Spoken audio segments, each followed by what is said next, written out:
Täna lubas Maire rääkida sellest, mis on olek. Ta räägib oma vaatenurga sellele, mis on olek, kuidas sellest aru saada. Ja, see on väga huvitav teema ja sellest räägitakse viimasel ajal palju. Et mis on olek. Ja siis ma katsun siis rääkida seda, kuidas mina seda mõistan, et võib-olla see läheb väga kokku sellega, keda te varem kuskilt olete kuulnud sellest rääkimas, aga võib-olla on ka mingisugused erinevused selles. Et üldkokkuvõttes on olek siis selline sagedus või vibratsioon, et see, kuidas sa energeetilise olendina nagu võngud. Aga nüüd selle taga, kuidas sa võngud selle energeetilise olekuna, on siis erinevaid asju. Ja põhimõtteliselt, kui nüüd natukene psühholoogilisemalt lähtuda, et siis võikski nagu jagada siis seda olekut ja oleku läbi loomist nagu kahte sellisesse kategooriasse. Üks on siis see 3D olek ja loomine, mis siis on sellises nagu hierarhias, et mõtted, emotsioonid ja siis füüsiline keha või füüsiline maailm või olek, eks ole, füüsis, et siis mõtted alati loovad siis selle energia, mis on emotsioonid, ja emotsioonid siis loovad selle füüsilise reaalsuse. Ütleme, kui nüüd rääkida inimesest keha tasandil, et kui sul on mingisuguseid mõtteid, siis kui need mõtted on negatiivsed, siis need alati tekitavad sinus negatiivsed emotsioone ja siis see mõjutab sinu keha keemiat. Ja kui need on valdavad, ühesõnaga mingisugused emotsioonid, et siis need võivad, see emotsionaalne energia võib mõjutada siis keha toimimist niimoodi, et sul tekivad mingisugused haigused või põletikud või mingisugused protsessid, ühesõnaga, et see mõjutab otseselt nagu füüsilist keha. Nii, siis, et nüüd ongi see asi, et on tegelikult et me nagu nii loome kogu aeg, et me oleme tegelikult loomise masinad. Ja kui me loome nüüd läbi siis selle nagu tavaliselt, nagu see 3D reaalsus või tegelikult see ainus reaalsus, mida me kogeme, nagu meie tegelikkus, eks ole, on see 3D, et siis jah, et nende positiivsete emotsioonide läbi või positiivsete mõtete läbi me loome siis sellist reaalsust, mis ilmselt pakub meile rohkem rõõmu ja rahuldust, ja ka siis negatiivsete emotsioonide läbi siis võib-olla me kogeme rohkem nagu kannatusi. Ja no see ongi nagu märksõna, et selles 3D loomises on hästi palju valu. Ja miks see on nagu niimoodi, on sellepärast, et seal ongi hästi palju negatiivseid mõtteid ja hästi palju negatiivseid emotsioone, mida me võib-olla isegi ei teadvusta, mis seal täpselt on. Ja need, aga tegelikult see ei ole nagu meie enda loodud, sellepärast, et kõik mõtted tulenevad sellest, mis on meile räägitud, et kuidas asjad käivad. Mingisugused tõekspidamised, et me oleme õppinud tegelikult seda kõrvalt, me oleme õppinud tegelikult ka reageerima. Et kuidas on adekvaatne reageerida. Et kui keegi ütleb sulle, et midagi solvad, siis on adekvaatne solvuda, eks ole. Ja siis meie ruum, nii meediaruum kui ka ütleme, niisama suhtlusruum või siis ka ütleme selline loominguline ruum, kunst ja kirjandus, et seal on väga palju igasuguseid stampe, et kuidas peaks siis reageerima või kuidas asjad peaks olema. Ja siis on sellised asjad nagu traditsioonid, et mis on tegelikult päris toredad asjad, sellepärast, et seal on teatud mustrid, et kuidas siis käituda, et kõik oleks rahul ja õnnelikud. Aga siis on alati inimesi, kes ei käitu niimoodi vastavalt ootustele. Või me iseendas pettume, et meil ei õnnestu nagu teha kõike ideaalselt nagu nende traditsioonide kohaselt. Näiteks, et nüüd meil on jõulud tulemas, eks ole, et siis meie kõikide peades on mingisugused ettekujutused sellest, kuidas on ideaalsed jõulud, eks ole, et mis seal tingimused on, eks ole, võib-olla kellelgi on see, et peab olema maastlaani kuusk ja hästi palju toitu ja kõigile kallid kingitused ja või kellelgi on ootus, et ta saab mingisuguseid kalleid kingitusi. Aga noh, vot kui ei saa, siis on, eks ole, halvasti. või on kellelgi enda suhtes ootus, et ma teen kõikidele oma perekonnaliikmetele ja kallitele inimestele hästi ilusaid kalleid kingitusi, aga siis selgub, et vot rahaliselt ei ole võimalik, eks ole. Ja vot seoses nende traditsioonidega on ka siis hästi palju ootusi, hästi palju pinget ja rahulolematust. Ja siis üks teine valdkond, mis on väga suur teema selles 3D reaalsuses, on igasugused rollid. Et mis on ka põhimõtteliselt, räägitakse, et väga head asjad, eks ole, et sa tead, et kuidas sa pead käituma teatud rollist lähtuvalt. Aga siis, probleem on selles, et alati nagu sa võib-olla ei saa käituda niimoodi või ei oska käituda niimoodi, või keegi teine ei oska käituda nii, nagu sa, mis on sinu ootused rollist lähtuvalt, või siis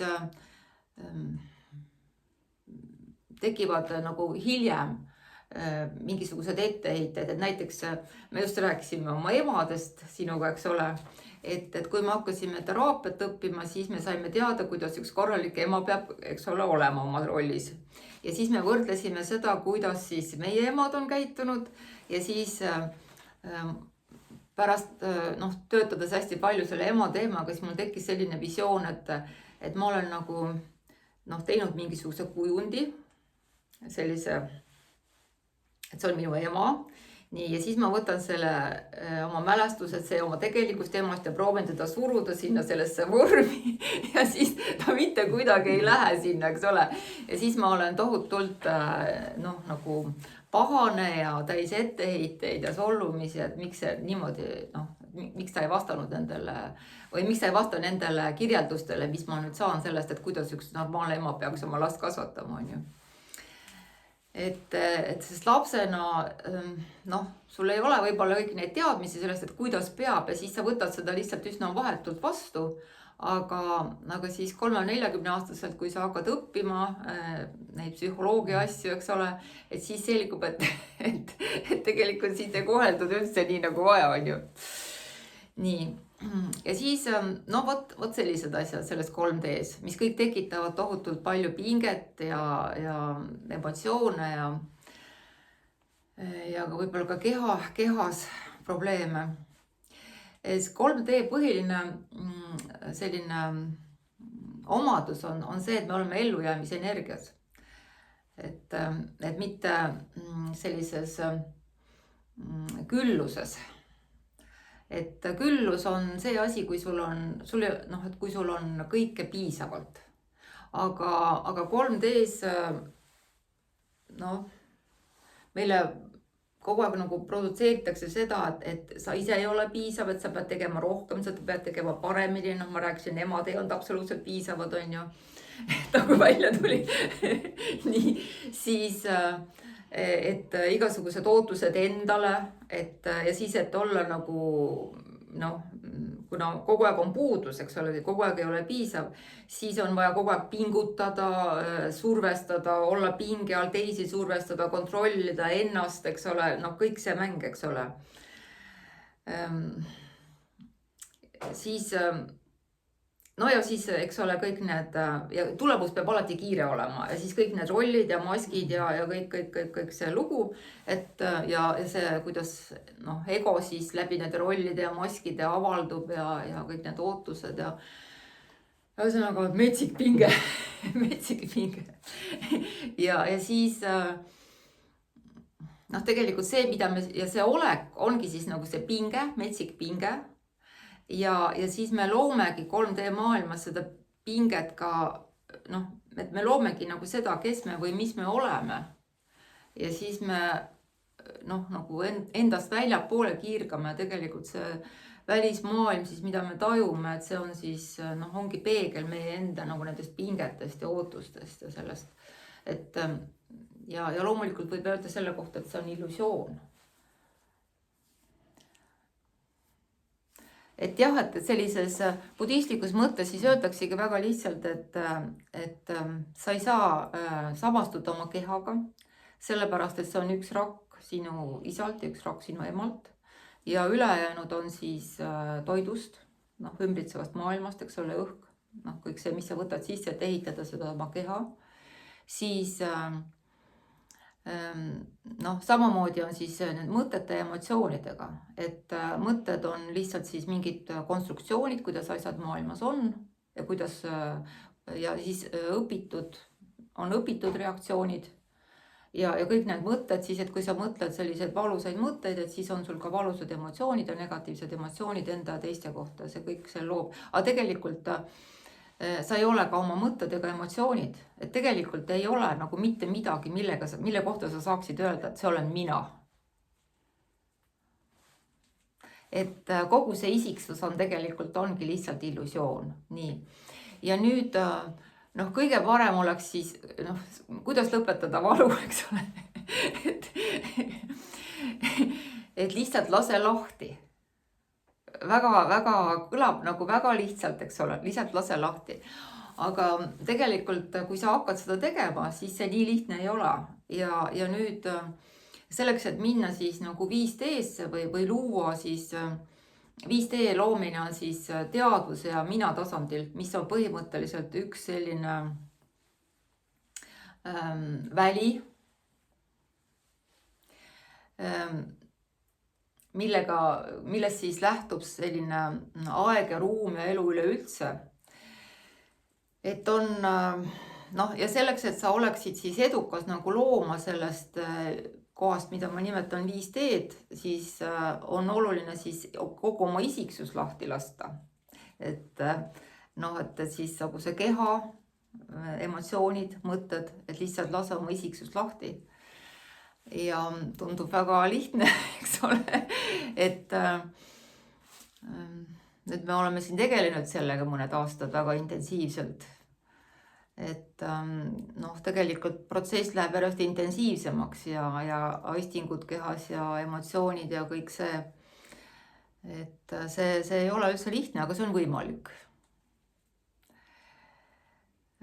Ja nüüd, mis on siis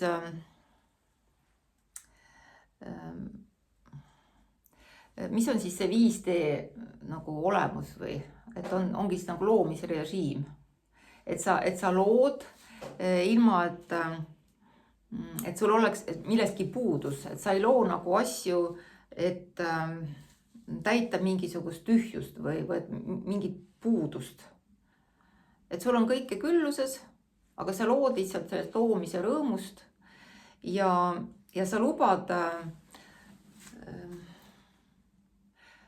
endast nagu välja voolata, et vaat kui me loome nagu sellest 3D-s, siis on see, et me kuidagi haarame ja manipuleerime endast väljapool, et midagi luua, see on alati suur pingutus, aga läbi siis oma oleku loomine, tegelikult 5D loomist tavaliselt nimetatakse läbi oleku loomist, kuigi ka 3D on läbi oleku, aga ütleme terminoloogia mõttes ma selgitan seda, et kui räägitakse olekuga loomisest, siis nagu räägitakse sellest loomisrõõmust loomisest nagu rohkem.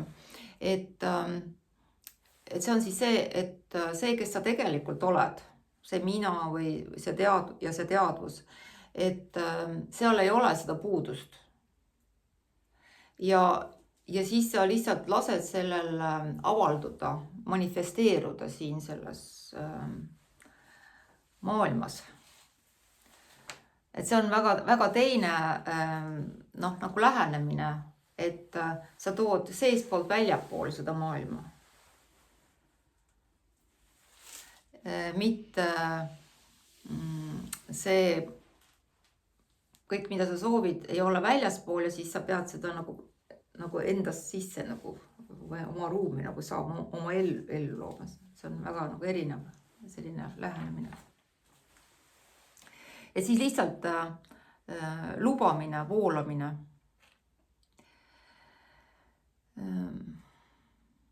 ja kuidas see alguse saab, on siis sellisest sisemisest impulsist, et sul on mingi impulss ja siis sa lased selle lihtsalt avalduda.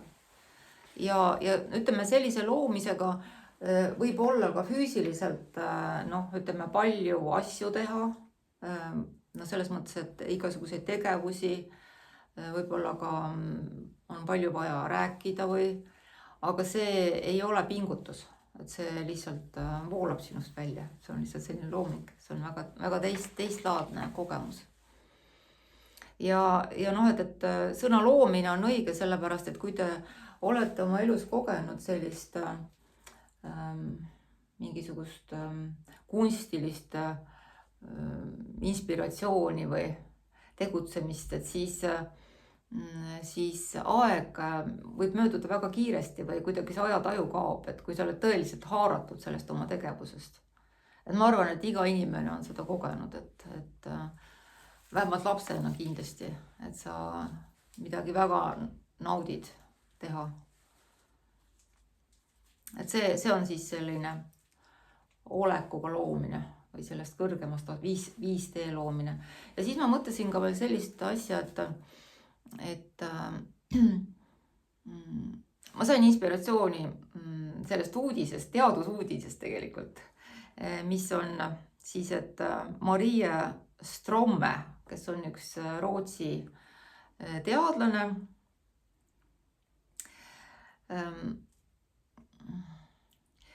tema siis tegi sellise nagu hüpoteesi ja tõestas selle ära, et teadvus on siis selline nagu väli, mis loob mateeria, ruumi ja aja ja üleüldse elu. Ja kuna meie oleme siis olendid, kellel on teadvus, et siis me loomegi nagu tegelikult läbi teadvuse seestpoolt väljapoole.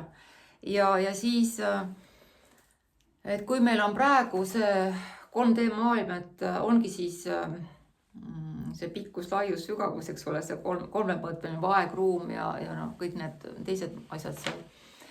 Et siis see maailm vastab sellele,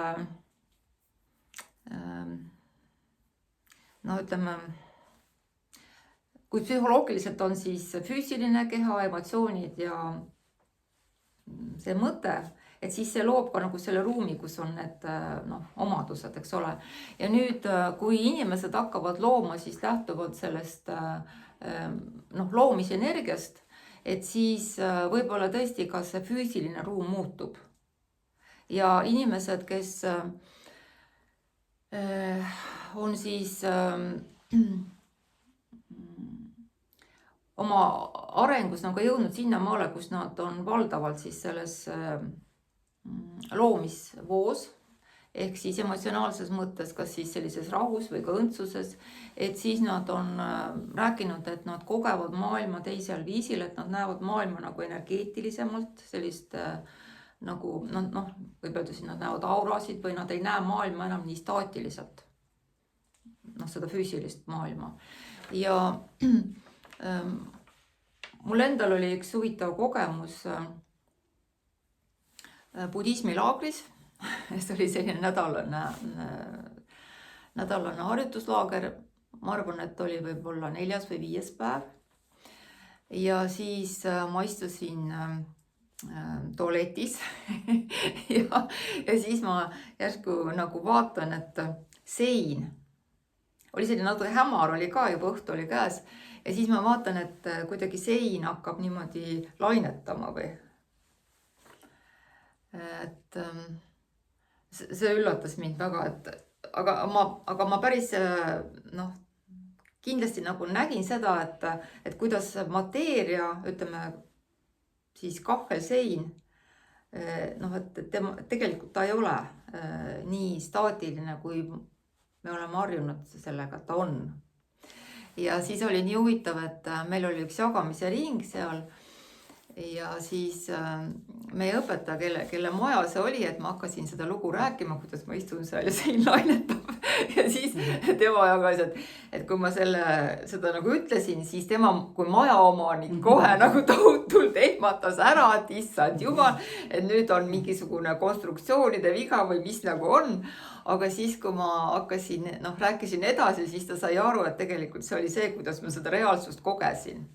Ja siis ma olen mingitel hetkedel kogenud ka, ütleme siis nagu vabas ruumis või õues viibides sellist nagu mingid kardinad või mingisugust ruumi, et ma tean, et seal on mingi teine reaalsus. Et mul on nagu selliseid kogemusi. Et sellepärast ma enam-vähem saan aru, eks ole, et mida räägivad siis inimesed, kes on stabiilsed selles 5D-s või selles loomisenergias. Et ma enda kohta ütlen, ma päris kindlasti seal ei ole, et mul on sinna minna, aga mul on mingisuguseid kogemusi. Et näiteks siin paar näidet, et on palju teisi kogemusi, aga praegu tõin need paar tükki. No vot, et siis, ja kõik siis sõltub sellest olekust. Et kõik on võimalik. Ja. Et kas sa tahad veel midagi täiendada või küsida?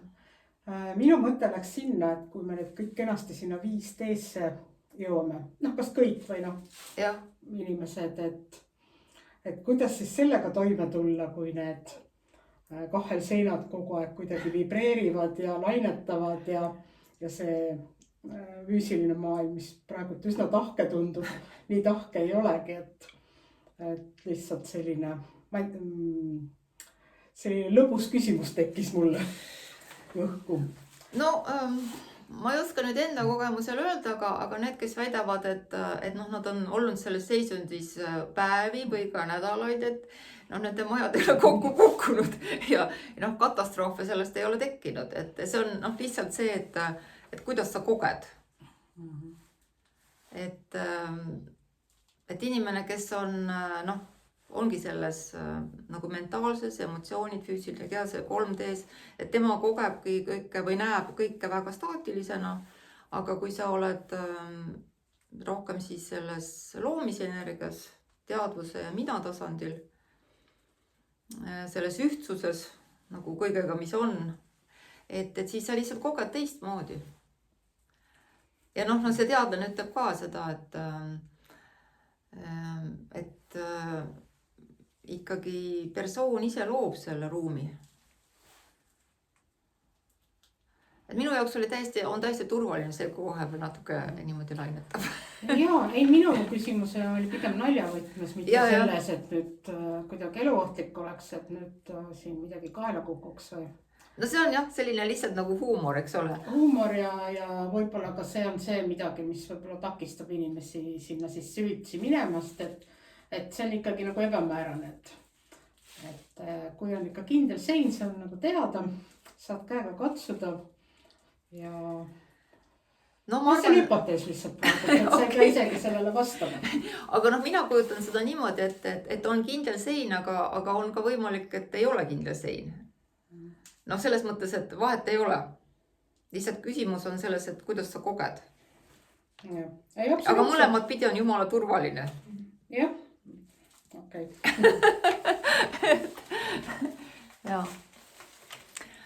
Okei, aga siis olekust on täna meil räägitud. Et järgmise korrani.